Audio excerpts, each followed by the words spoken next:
Welcome everyone. This is a much smaller new series that I'm going to start in this channel.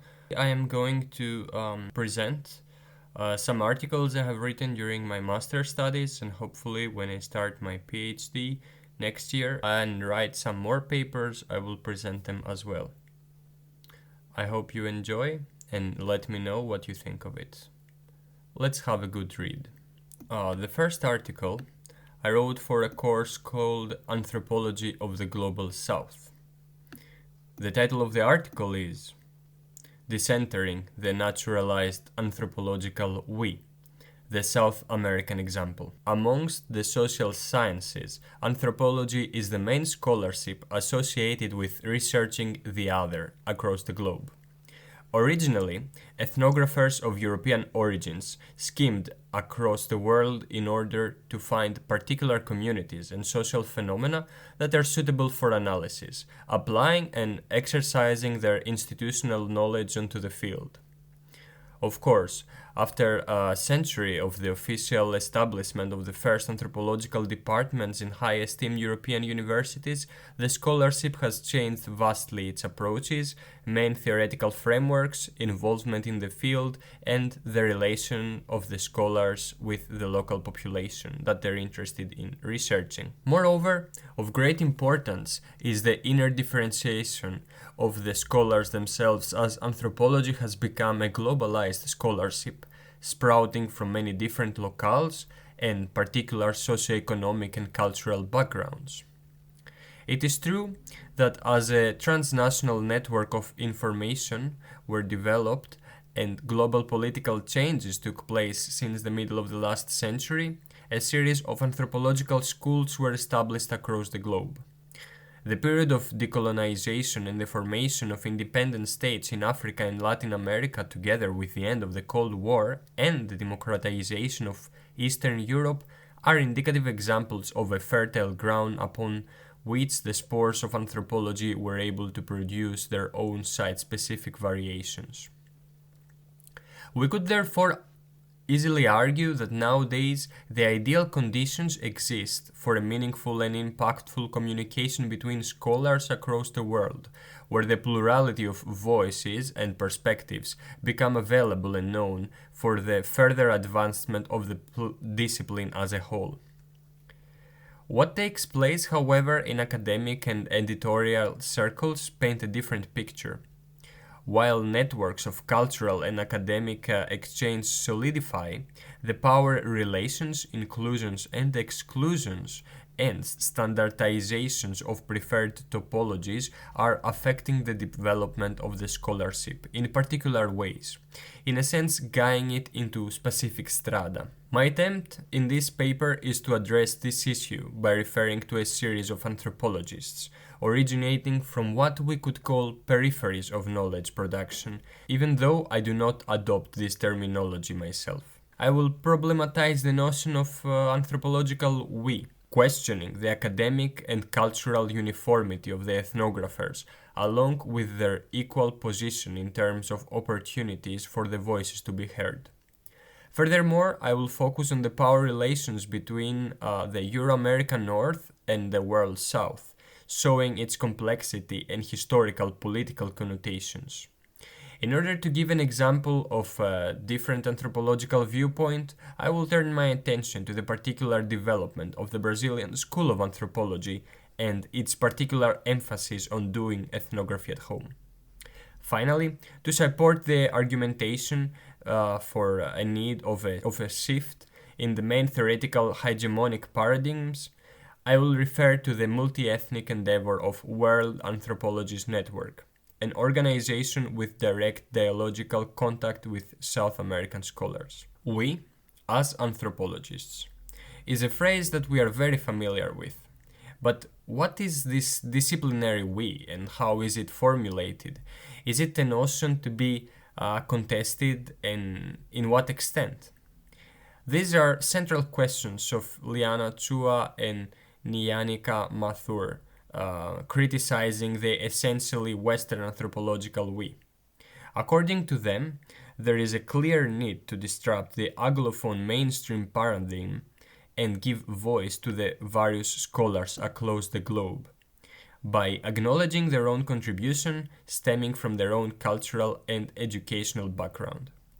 The Malinovskian white male, lone, omnipresent and objective ethnographer should go down from the academic pedestal in favor of a plurality of different voices and traditions, the sum of which are to be the future development of our discipline.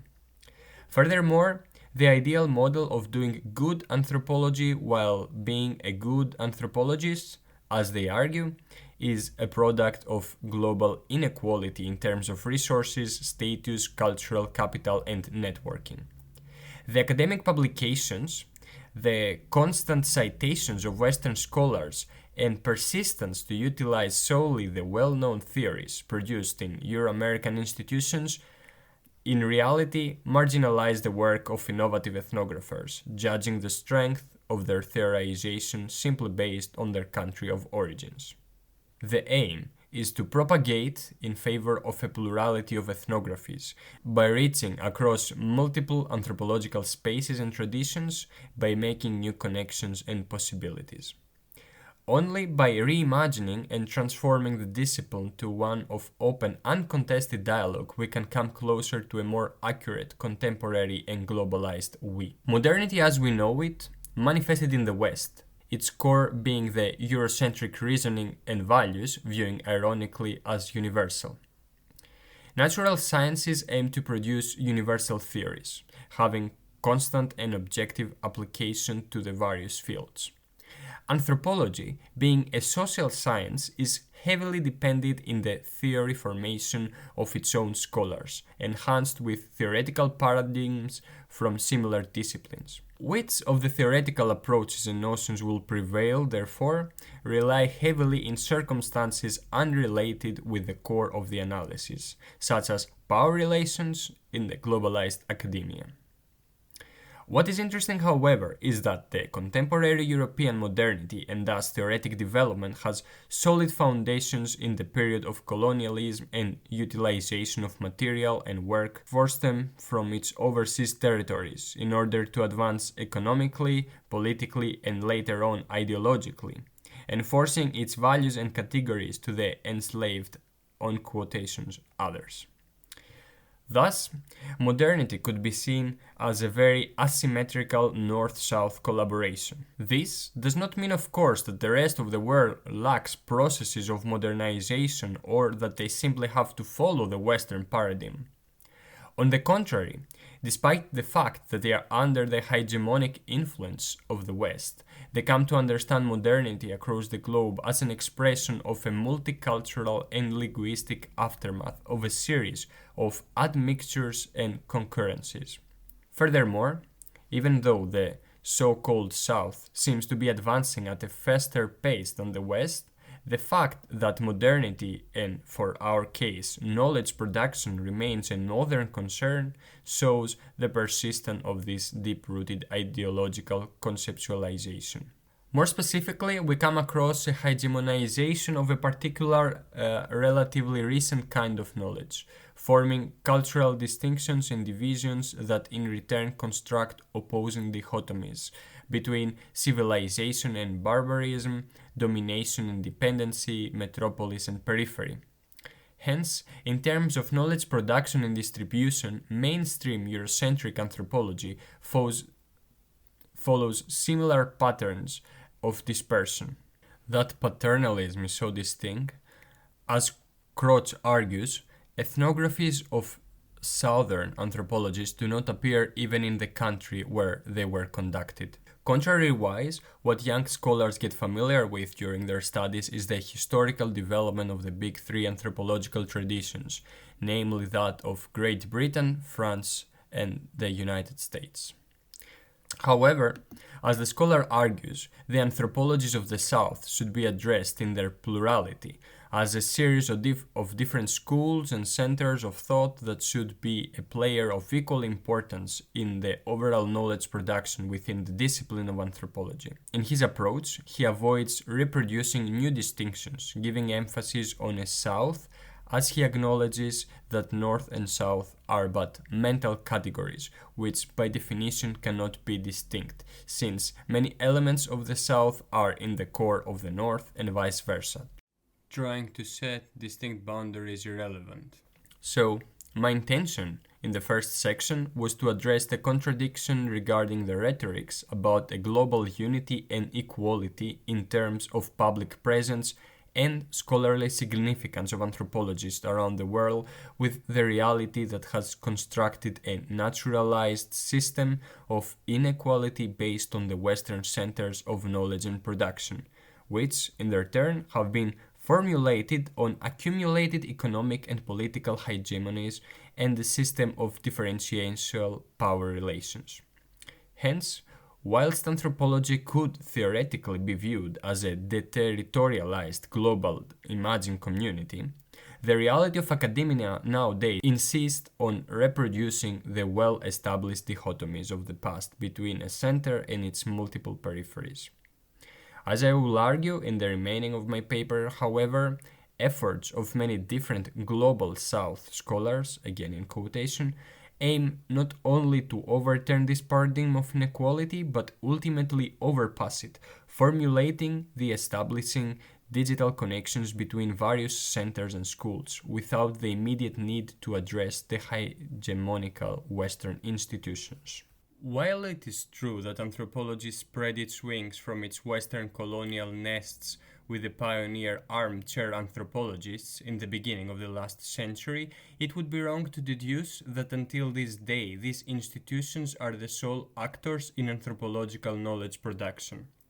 Furthermore, we should not view the development of anthropological schools around the globe solely as a response to European colonization. On the other hand, by doing so, we would fall in the treacherous trap of centering this phenomenon in our conversation, overseeing other contemporary local and global socio-cultural parameters, such as neoliberalism, commercialization of education, and the symbolic status and networking that high-esteemed institutions may offer. We must be aware that there is a plethora of cases that anthropology has developed independently of colonialism, while somewhat influenced by it on a theoretical level, but not exclusively.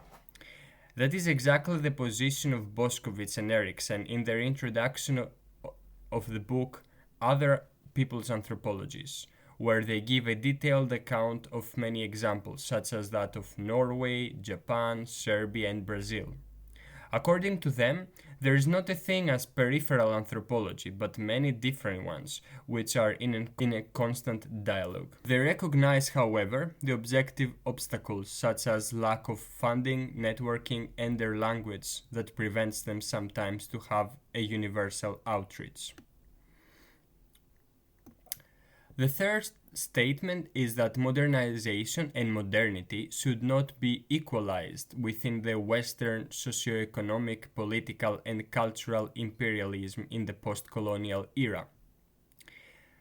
As anthropologists, we might benefit by viewing its different locality to have its own version of modernity, interconnected, of course, within the West, but not defined by the latter, neither to its orientation nor to its end goal.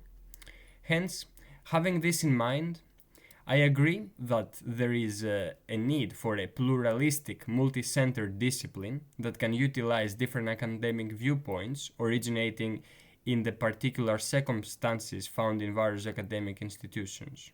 Hence, having this in mind, I agree with the call that there is a need for a pluralistic, multi-centered discipline that can utilize different academic viewpoints originating in particular circumstances found in various academic institutions.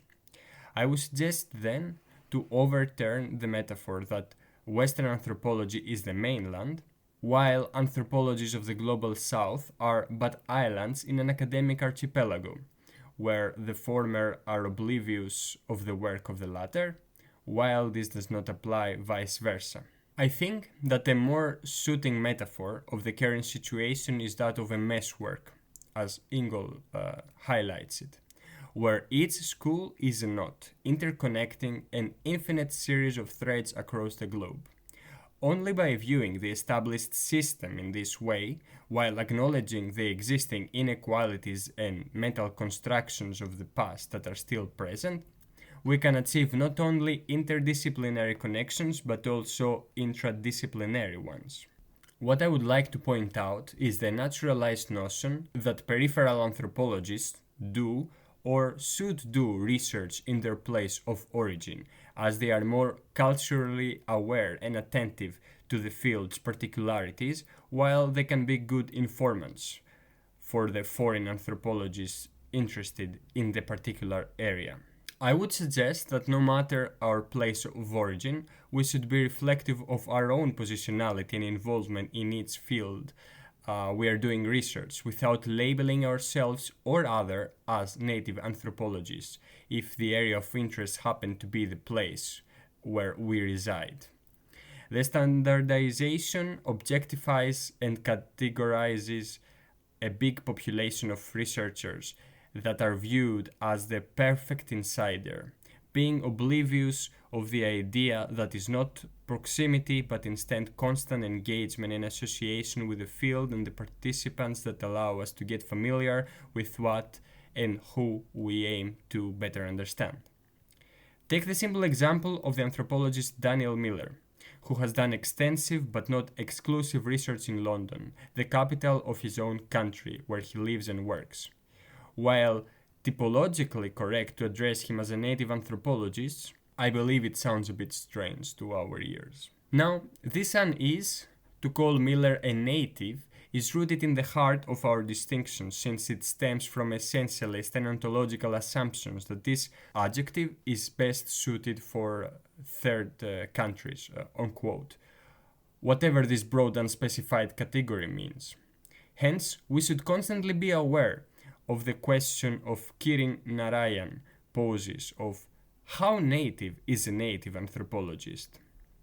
According to her, we should focus on the multiple identities researchers have, giving emphasis on the ability of every scholar to acquire a situated knowledge of its field, since only the latter allows us to be present in the here and now of our research.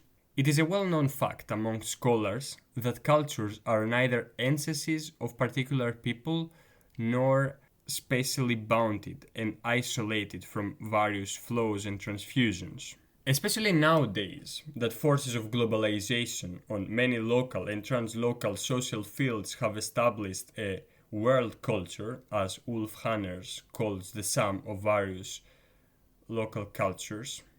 This does not mean uniformity, but an increasing degree of interconnectedness of various local cultures. Applying this viewpoint to anthropology, we can therefore to assume that a proposal for a new kind of world anthropology does not mean the blind application of Western hegemonic theories and ideal types, but the establishment of a fruitful academic dialogue. Hanners continues addressing how anthropology resembles cosmopolitanism, since the latter is an orientation, a willingness to engage with the other. Hence, scholars all over the world are able, through their studies and acquired knowledge from the field, to participate into a deterritorialized culture of critical discourse, gaining thus an important cultural capital, no matter their place of origin and their place of their natural proximity to the field. Local anthropologists can be cosmopolitans at home without being trapped in the label of native, while they can gain the required distance and academic status for a respected scientific analysis of their own area, freely choosing this location and not being subjected to it by the Western typologies. Let's now turn our attention to World Anthropology Network. Having in mind all the subsections presented above as a methodological arsenal, I suggest moving to the notion of world anthropologies, as it was developed by many South American scholars for the past 2 decades. As a particular case study, I think Gustavo Lins Ribeiro would be indicative as a proposed alternative which does not aim to attack the metropolitan Western institutions but aspire connecting scholars around the world bypassing them. Brazil, a former Portuguese colony, is nowadays a considerable power in the global scene. It is indicative that nobody considers it as to be part of the West, a notion that is not geographically bounded, since countries such as Australia and New Zealand, also former colonies, fit into this mental construction. This exclusion, however, a product of particular historical events, does not prevent Brazil to be self-identified as an accountable global power. The development of anthropology in the country originally had a similar pattern as that of many other colonies, which was half-blindly following the paradigm of its former colonial authorities. Fieldwork was conducted almost exclusively in their own country, interested in the life of its population. The example of Brazil is quite interesting, since being one of the largest former colonies, including a vast population of indigenous groups, it attracted the Western gaze of anthropologists, also referred to as Brazilianists. The former, intending to describe the exotic life of the natives by writing a series of monographies to be read by other Western scholars. While the initial interest of Brazilian anthropologists was to explore the inter-ethnic friction between the tribes and the general civil society embedded in asymmetrical power relations, they also focused on the nation-building processes and the living conditions of the Brazilian citizens, forming historically situated researches that were self-reflective regarding the positionality of the ethnographer. The emergence of Brazilian anthropology in the second half of the 20th century did not produce a fruitful dialogue between the local anthropologists and the European counterparts. Despite the majority of the former being educated in Euro-American institutions and returning to their country to assume teaching positions and conduct original research, they were originally considered by the Westerners as best as good participants, familiar with the local life of the tribes. What is important here to address is that despite this description by their Western colleagues, many Brazilian scholars did innovative ethnographic research inside tribal communities, producing a series of new and interesting theoretical frameworks, proposing different ways of approaching the field and the viewpoint of the participants, such as animalism, Amerindian perspectivism, and political ecology. While there is a very well-documented ontological turn in the 1980s stemming from Euro-American scholars, South American scholars were pioneers in the alternative ways people may view the relationship with their environment, surrounding and the non-human animals, leading the way and influencing many scholars across the globe. Here we see a distinct example of how a peripheral school, through its own analytical frameworks, is also able to lead the way into alternative ways to reflect the ways we conduct research. Latin American anthropologists in general have contributed in recalibrating our discipline throughout its global reach. A notable contribution is that of the Colombian scholar Eduardo Restrepo and Arturo Escobar, with their article Other Anthropologies and Anthropologies Otherwise, where, as its title suggests, they called for a critical awareness that there are not dominant anthropologies, but instead a series of other anthropologies across the globe that, based on their own historical and sociopolitical backgrounds, are able to produce various theoretical examples. They are well aware that in the division of the societies across the world, anthropology got the savage slot, and colonialism, together with imperialism, were the suited political regimes to exercise the new discipline. Hence, following the roots of modern states of the global south in their journey to modernity, we should always be aware how the former is deeply interconnected with contemporary deterritorialized Western colonial regimes in politics, culture, and, for our case, knowledge production. For this scholar, as well as many others, a world anthropology perspective not only would give voice to native anthropologists, quote unquote, but it will achieve significant internal epistemic transformations, redefining what is the role of anthropology in the field, who are the anthropologists, as a mixed global assemblage of people from different academic and cultural background of equal epistemological significance in terms of their contribution to the study. Moreover, that reflective perspective would potentially or eventually break the strict boundaries of academic scholarship, enabling non-academic work, such as artistic contributions, local initiatives, and think hubs to be considered as irreplaceable partners, not simply participants or interlocutors. Finally, the end result of World Anthropology's viewpoint would allow for a pluriversality, as Restrepo and Escobar claim, of alternative contributions, opening the space for multiple interpretations, dethroning thus the hegemonic West institutions as the most significant players in anthropological knowledge. While articles and academic dialogue are very important in the quest for a renewed viewpoint, I argue that they are not enough for some practical implementations if they solely rely in the pre-existing institutional system. Hence, the work of Brazilian anthropologist Gustavo Lins Ribeiro, both intellectually and as an advocate of a modern and informed globalized anthropology, are very important. One of the many South American founders of the World Anthropology Network, established in 2004, he aspires an interconnected dialogue of scholars that would popularize the idea that in an age of heightened globalization, anthropologists have failed to discuss consistently the current nature of their practice and its transformation on a global scale, setting the scene for plural landscape of anthropologies that is both less shaped by metropolitan hegemonies and more open to the heteroglossic potential of globalization.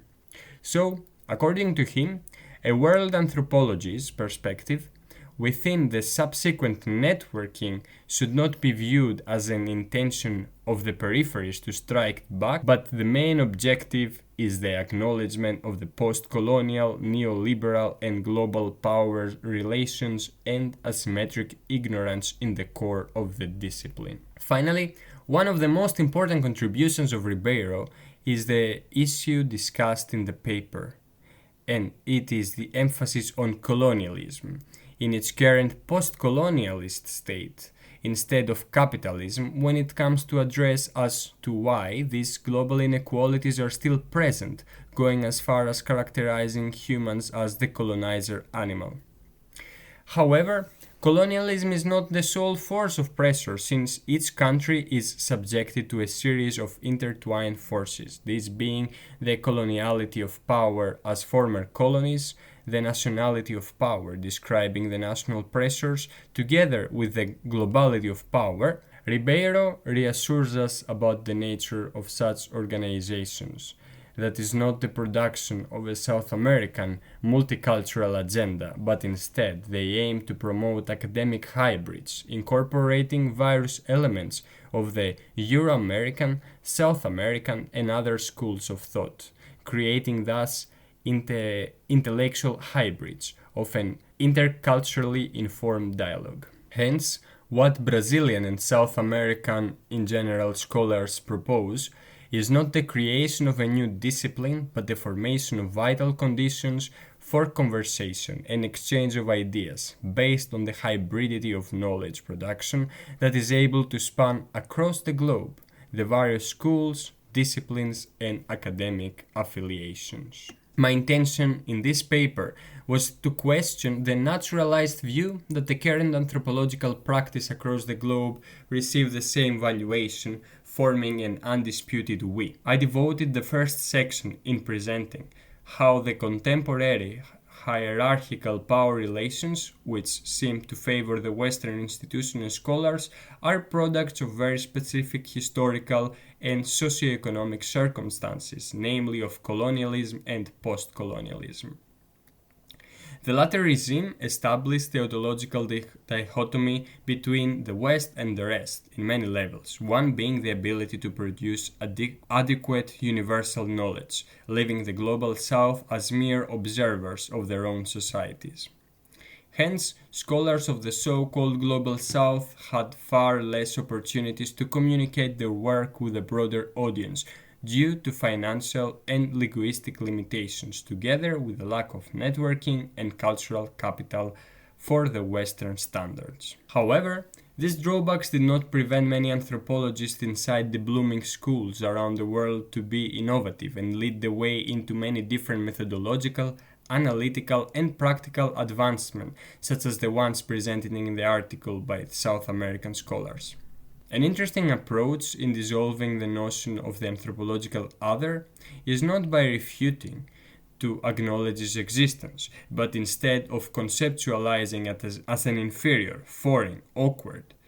We should embrace all the variations our disciplines can offer and come in contact with them through a series of networks and communication channels, such as the World Anthropologies Network, understanding ourselves as one out of many schools of thought and traditions inside this pluriverse of viewpoints that is anthropology. Thank you very much for listening to the article I wrote.